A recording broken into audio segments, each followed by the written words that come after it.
ये question AGP का है, अर्थमेटिको ज्योमेट्रिक प्रोग्रेशन का। इसको भी अगर प्रॉपर मेथड से सॉल्व करेंगे तो यार काफ़ी लेंदी होता है, ये भी पूरा 1 पेज ले लेता है। वो तो यहाँ पे दिख रहा है, लेकिन जब तुम सॉल्व करोगे तो 2 पेज से कम नहीं आएगा। ध्यान से देखो, ऐसे केस में क्या करना होता है, n टर्म्स का सम बताना है। n टर्म्स का सम बताना है तो क्या हम लोग इसका nth टर्म लिख सकते हैं? सबसे पहला काम nth टर्म, ये पहला टर्म, ये दूसरा टर्म, ये तीसरा टर्म। पहले में 1 आ रहा है, दूसरे में 2 आ रहा है, तीसरे में 3 आ रहा है, तो nth टर्म में यहां n आ जाएगा। और पावर देखो, ये तीसरा टर्म है तो पावर 1 कम है, ये दूसरा टर्म है तो पावर 1 है, तीसरे टर्म में पावर 2 है। तो क्या इसका nth टर्म 1 + 1/n की पावर n-1 होगा? बोलो। तो अब हम चेक कर सकते हैं, यहां पे भी n की वैल्यू रख के हम हिट एंड ट्रायल मेथड लगा के चीज़ों को रिजेक्ट कर सकते हैं। n को 1 रखो जरा, सारे आंसर अलग आने चाहिए। 1, ये क्या आ रहा है 2, ये क्या आ रहा है 1, 4। नन ऑफ दीज में थोड़ा सा तो रिस्क रहता है, 10% का रिस्क रहता है, लेकिन सुन लो, ये अगर तुम्हें या तो आंसर याद है n², नहीं याद है तो पूरा प्रॉपर मेथड करना भी रिस्क से कम नहीं, क्योंकि अगर तुम 4-5 मिनट लगा रहे हो और उसके बाद आंसर नहीं आया तो ये भी एक तरह का रिस्क है।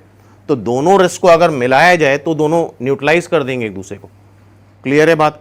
तो नन ऑफ दीज में ये बात 100% फूल प्रूफ नहीं है, लेकिन मेरी बात समझ रहे होगे। अगर पूरे प्रॉपर मेथड से भी सॉल्व करते हैं, 4 से 5 मिनट लगने वाले हैं, वहां आंसर नहीं आया तो वो भी एक तरह का रिस्क है।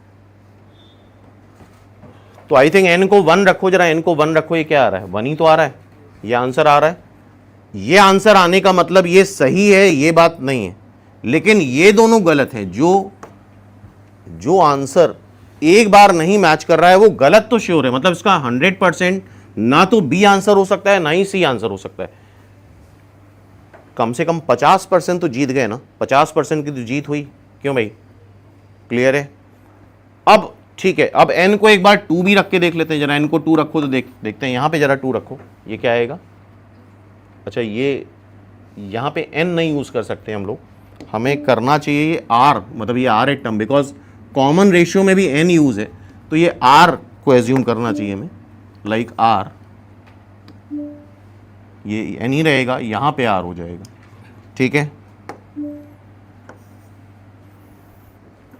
क्लियर है बात?